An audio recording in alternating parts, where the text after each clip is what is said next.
L'autodidacte, pour moi, c'est un aventurier. Ce que j'aime bien aussi dire dans l'autodidacte, il faut qu'on aime les gens. Avoir confiance en soi. Volonté, motivation et rage de réussir. À 17 ans, j'ai appris l'exemple sera donné par tes actes et non par tes paroles. Transmettre aux autres sa fougue et son envie.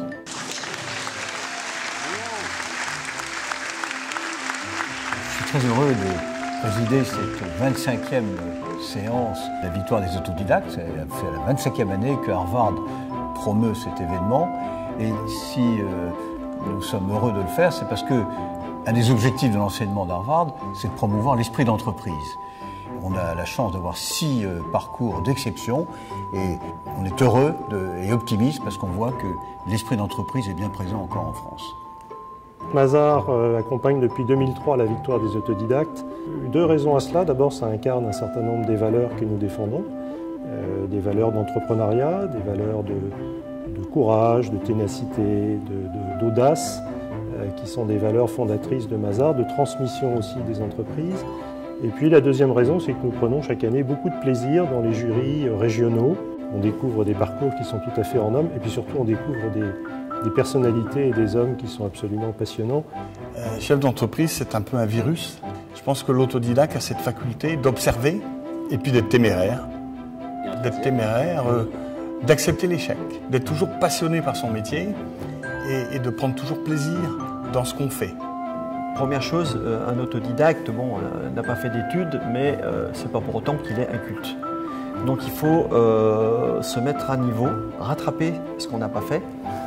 Donc c'est étudier, j'estime, même si on le fait soi-même, étudier quand même.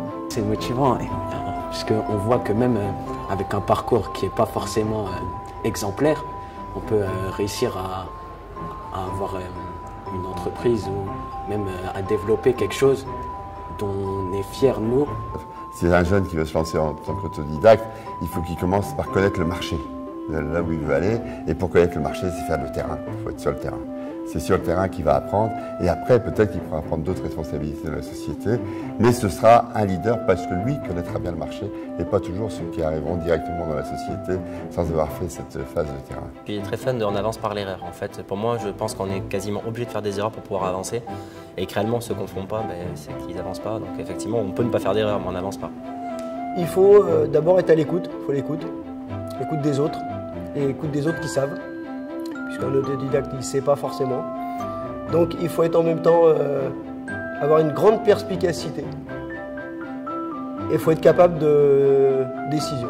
Il faut se battre, il y a un challenge, et quand on arrive à quelque chose, on est heureux, puis sans vouloir dire qu'on est un exemple, ça donne quand même confiance à des gens qui, pour des raisons dans la vie, qui sont des fois difficiles, peuvent avoir un parcours qui soit bon, réussi. L'objectif financier n'est pas primordial, même s'il est important, mais c'est la passion de ce qu'on fait qui vous anime, qui vous amène à vous dépasser, à consacrer beaucoup de temps.